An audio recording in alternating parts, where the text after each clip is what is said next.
दोस्तों, आज की कहानी है पंडित राम प्रसाद बिस्मिल की और इस कहानी को आवाज दे रहे हैं श्रेयस यादव।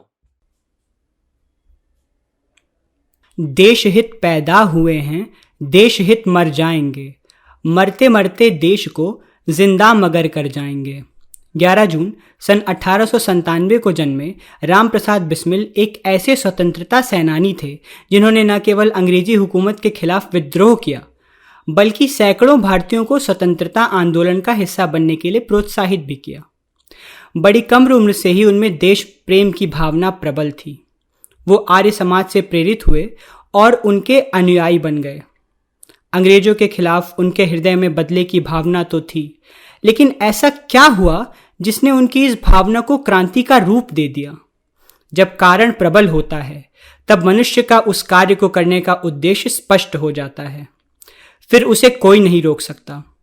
राष्ट्रवादी और आर्य समाज के प्रचारक भाई परमानंद को अंग्रेजी सरकार द्वारा उनके खिलाफ किए गए विद्रोह के कारण मिली मृत्यु दंड की खबर ने राम प्रसाद बिस्मिल को झकझोर कर रख दिया।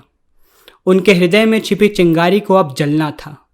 उन्होंने अपने क्रोध को मेरा जन्म नाम के साहित्य की रचना से दर्शाया। बिस्मिल, राम और अज्ञात के नाम से उन्होंने हिंदू और उर्दू के साहित्य की रचना की और अपनी कविताओं के माध्यम से देश के युवाओं के मन में छिपी बदले की चिंगारी को कारण दिया।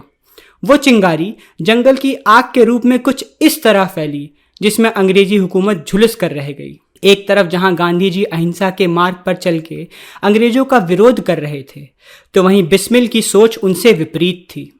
बिस्मिल का मानना था कि क्रूर अंग्रेजों से आज़ादी हिंसा और ताकत के बल पर ही पाई जा सकती है और उन्होंने अंग्रेजों के खिलाफ विद्रोह कर दिया। मातृवादी और शिवाजी समितियां बनाकर युवाओं को अपने साथ जोड़ा और कुछ वर्षों के बाद 1924 में हिंदुस्तान रिपब्लिक एसोसिएशन बनाने में सहायक रहे और क्रांति लाए। 1918 में मैनपुरी और 9 अगस्त 1925 को काकोरी कांड का नेतृत्व करके अंग्रेजी हुकूमत की कमर तोड़ दी। काकोरी कांड के कुछ समय बाद उन्हें और उनके साथियों को पकड़कर अंग्रेजी सरकार ने बंदी बना लिया। उनको और उनके साथियों को फांसी की सजा सुनाई गई। 19 दिसंबर सन 1927 को गोरखपुर जेल में उन्हें फांसी दे दी गई। उस दिन राम प्रसाद बिस्मिल की तो मृत्यु हो गई, लेकिन बिस्मिल अमर हो गए।